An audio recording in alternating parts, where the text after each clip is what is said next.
বিড়ি সিগারেটের অভ্যাস যাদের, ছেড়ে দেন বাবা, আমার অনুরোধ, রাগ হইয়েন না। আপনি হিম্মত করলে পারবেন চাচা। বিড়ি সিগারেট আগুন, আগুন কোনো মানুষের প্রিয় হইতে পারে না। 2 নাম্বার, না ঠিক করো না, রাখো। বিড়ি সিগারেট দুর্গন্ধ, দুর্গন্ধ কোনো সুস্থ স্বাভাবিক পেশাব পায়খানার দুর্গন্ধ কোনো স্বাভাবিক মানুষের প্রিয় হইতে পারে না। ঠিক বিড়ি সিগারেটও দুর্গন্ধ, দুর্গন্ধ কোনো মানুষের, স্বাভাবিক মানুষের কাছে পছন্দনীয় হইতে পারে না।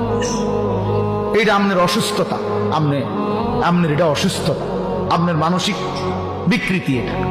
নাহলে আপনি দুর্গন্ধকে নিয়ে প্রতিনিয়ত নাকে মুখে ঢুকাইতেছেন, আগুনকে প্রতিনিয়ত নাকে মুখে ঢুকাইতেছেন, এটা তো অগ্নি পূজকের চিহ্ন হইতে পারে, ইমানদারের চিহ্ন হইতে পারে।